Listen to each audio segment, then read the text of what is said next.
اگر یہ کہا جائے کہ صحابہ کی تعداد تھوڑی تھی، جوابی کارگی نہیں ہو سکتی تھی، طاقت نہیں تھی، اگر اس بات کو مان لیا جائے تو جب فتح مکہ ہوا تھا اس وقت تو ساری طاقت حضور کے پاس تھی۔ 10,000 صحابہ کو ساتھ لے کے میرے نبی شان و شوکت کے ساتھ مکے میں داخل ہوئے، جنہوں نے گڑے کھودے تھے، کانٹے بچھائے تھے، گوبر کی پریوجنیاں ڈالی تھی، گلے میں کپڑا ڈال کے تو دیے تھے۔ انہوں نے جب دیکھا شام کو تو تھر تھر کانپنے لگے کہ آج تو ہماری گردنیں کٹ دے گی، جو سلوک ہم نے کیا تھا آج ہمیں کاٹ دیا جائے گا، پیس دیا جائے گا۔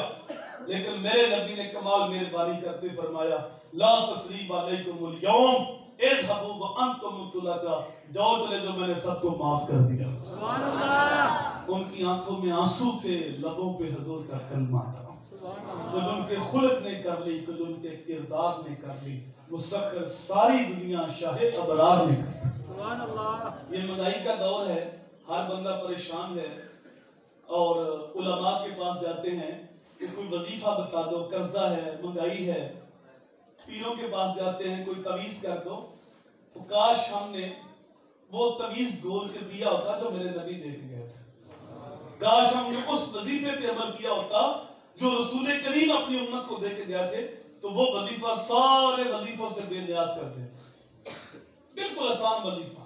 میرے حضور نے فرمایا جو بندہ چاہتا ہے اس کا رزق وافر ہو اور عمر لمبی ہو۔ یہ تو ہم سارے چاہتے ہیں، میں بھی چاہتا ہوں، آپ بھی چاہتے ہیں، چاہتے کہ نہیں چاہتے؟ بالکل آسان وظیفہ۔ جو بندہ چاہتا ہے اس کا رزق وافر ہو، عمر لمبی ہو۔ اسے چاہیے کہ ٹوٹے رشتوں کو جوڑا کرے، اللہ رزق بھی وافر کر دے گا، عمر بھی لمبی کر دے گا۔ بالکل آسان وظیفہ ہے کہ جو رشتہ دار ناراض ہیں ان کے ساتھ تعلق جوڑو۔ دیکھو کون ناراض ہے، بھائی ناراض ہے، بہن ناراض ہے، ابھی یہاں سے اٹھ کے جائیں اور انہیں فون کریں، حال چال پوچھیں، چاچو ماموں خالہ پھپھو خود حال پوچھیں۔ دیکھیں پہلے تو بڑے سخت تھے، بات نہیں کرتے تھے، اتنی لہجے میں نرمی کہتے آ گئی تو کہنا ابھی سونے کا میلاد سن کے آیا ہوں، حضور کی حدیث سنی ہے کہ جو شروع کرنے میں پہل کرتا ہے کل جنت کے اندر بھی وہی پہلے جائے۔ حضور کا فرمان سنا ہے تعلق توڑنے والا جنت کے اندر نہیں جا سکتا۔ تو شروع کرنے میں پہل کرو، پھر دیکھنا 6 مہینے عمل کرو، دیکھنا تمہارے گھر میں کتنی برکتیں آتی ہیں۔ تو جو قرابت دار ہیں ان کے ساتھ اس نے سلوک کرو۔ بعض یتامى والمساکین، جو یتیم مسکین معاشرے کے پسے ہوئے لوگ ہیں ان کو ڈھونڈو، تلاش کرو، ان کے سر پہ شفقت کا ہاتھ رکھو۔ والجار ذی القربى والجار الجنب، جو قریب کا ہمسایہ ہے یا دور کا ہمسایہ ان کے ساتھ اس نے سلوک کرو۔ اللہ کے رسول نے 3 قسمیں کھائیں، اللہ کی قسم وہ مومن نہیں، اللہ کی قسم وہ مومن نہیں، اللہ کی قسم وہ مومن نہیں۔ صحابہ نے عرض کیا تھا کون؟ فرمایا جس کی شرارتوں سے اس کا ہمسایہ محفوظ نہیں، فرمایا جو خود تو پیٹ بھر کے سوتا ہے اور اس کا ہمسایہ بھوکا ہے اور اس کو پتہ ہے وہ بھوکا ہے۔ حضور نے فرمایا اس بندے کا میرے اوپر ایمان ہی نہیں، وہ مجھے مانتا ہی نہیں۔ آج ہم حضور کی زندگی بھول گئے، حضور کی سیرت سے بے خبر ہے۔ امیر آدمی اپنے بیٹے کی شادی کرتا ہے، لاکھوں روپے کی آتش بازی چلتی، نوٹوں کو آگ لگتی، ساری رات بستی کی نیند حرام کرتا ہے، لیکن اس بات کو بھول گیا کہ میری گلی کے اندر وہ غریب بچیاں بھی اپنے باپ کی دہلیز پہ بیٹھی بوڑھی ہو رہی ہیں جن کا باپ مزدور ہے اور اس کو مزدوری نہیں ملتی، گھر کا نظام نہیں چلا سکتا، لیکن وہ اپنی ٹھاٹ دکھانے کے لیے کہ لوگ تبصرہ کریں گے کہ چیمہ صاحب نے، چٹھا صاحب نے، خان صاحب نے، ملک صاحب نے حد کر دی، لیکن اس بات کو بھول گیا کہ گلی کے اندر بیمار بھی ہیں، مریض بھی ہیں، بوڑھے بھی ہیں، ان کی نیند اجاڑ کر رہا ہوں۔ تارا ٹوٹتا سب نے دیکھا، یہ نہ دیکھا ایک نے بھی، کس کی آنکھ سے آنسو تب تک کس کا سہارا چھوٹ گیا۔ جن نوٹوں کو آگ لگائی تھی کیا یہ چھاپا چپکے سے جا کے ان غریبوں کے اندر بانٹ آتا اور ان کے دکھ کا بداوا کرتا، ان کے لیے مسیحا بن جاتا۔ اور میرے حضور نے فرمایا من تصدق بصدقۃ فاخفاها حتى لا تعلم شماله ما تنفق يمينه، جس نے دائیں ہاتھ سے دیا اور بائیں کو خبر نہ ہوئی، قیامت کے دن جب کوئی سایہ نہیں ہوگا اللہ ایسے بندے کو اپنے عرش کا ٹھنڈا سایہ نصیب فرمائے۔ ہم تو کسی غریب کو دیتے پہلے اخباروں میں خبر چھپتی ہے، جب تک اخباروں پہ خبر نہ لگے تو ہمارے دل کو سکون ہی نہیں ملتا. تو رسول کریم صلی اللہ علیہ وآلہ وسلم نے جو ہمیں دین دیا ہے اس کے اندر ہمسائے کی بہت زیادہ عزت قدر اور منزلت ہے. میں ان جوانوں کو کہوں گا یہ میلاد النبی کا کرتے ہیں معاملہ. کیا تنظیم کا نام ہے جی؟ سنی اتحاد کوثر. تو ان سے میں گزارش کروں گا کہ جب یہ موسم آئے نا تو دیکھو کہ ہمارے محلے میں کون کون غریب ہے, ان کی فہرست بناؤ. دوستوں میں, رشتے داروں میں جو بھی ہے, اپنی استطاعت کے مطابق جتنا آپ کے پاس فنڈ ہے تو ان کے لیے کچھ راشن خریدو. کھانے کا سامان, پہننے کا لباس, جتنی تمہارے پاس استطاعت ہے نقدی پیسے رکھو. بچوں کے کھلونے خرید لو, بچوں کی چوڑیاں خرید لو, اور اس کے اوپر چاہے لکھ دو جشن عید میلاد النبی آپ کو مبارک ہو. تو رات کی تاریکی میں غریبوں کے اندر بانٹو, میلاد والا نبی آپ پہ بڑا ہی راضی ہوگا. ایسے بھی حضور کا میلاد منایا جا سکتا ہے. وقت جو مجھے دیا گیا تھا اس سے 5 منٹ اوپر ہو گیا. اللہ تعالیٰ کی بارگاہ میں دعا ہے کہ سنے جملے مالک اپنی بارگاہ میں قبول فرمائے اور ہم سب کو حضور کی تعلیمات پہ عمل کرنے کی توفیق دے. یہ ایک سوال کیا گیا ہے کہ مسجد میں صحابہ کرام خلفاء الراشدین کے علاوہ پیر و مرشد یا کسی اور درویش کا نام لکھا جا سکتا ہے؟ قرآن و سنت کی روشنی میں آگاہ کریں. تو قرآن و سنت میں تو یہ بھی نہیں کہ صحابہ کا نام لکھ دیا گیا.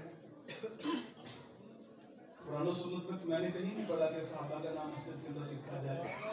برکت کے لیے لوگ لکھتے ہیں تو اس کی کوئی ممانعت نہیں ہے. علماء نے منع نہیں کیا.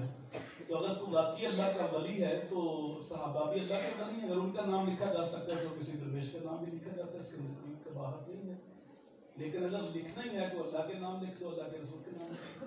تو میرے خیال میں یہی کافی ہے, یہ سب کا مرکز ہے, کسی کو اختلاف بھی نہیں ہوگا. دوسرا کیا ہے کہ 10 بیجوں کی کہانی کی منت ماننا کیسا, یہ حرام ہے. یہ کیا ہے بولیے؟ منت ایک عبادت ہے. منت کیا ہے؟ عبادت ہے, اور وہ عبادت صرف اور صرف اللہ کے لیے ہوتی ہے. عبادت کس کی ہوتی ہے؟ اللہ کی ہوتی ہے. اور دوسرا یہ جو کہانی بنائی گئی ہے یہ اس کے اندر تو سیدہ فاطمہ کی توہین کی گئی ہے, لیکن دوسرے لوگ شاید وہ محبت کے دل پڑھتے ہیں تو یہ نہ پڑھنی چاہیے. عورتیں اگر پڑھتی ہیں تو توبہ کرے, اور نہ پڑھنی چاہیے, نہ اس کی مدد ماننی چاہیے. اللہ تعالیٰ سمجھنے کی توفیق عطا فرمائے. وما علینا الا البلاغ. سنتا پڑھ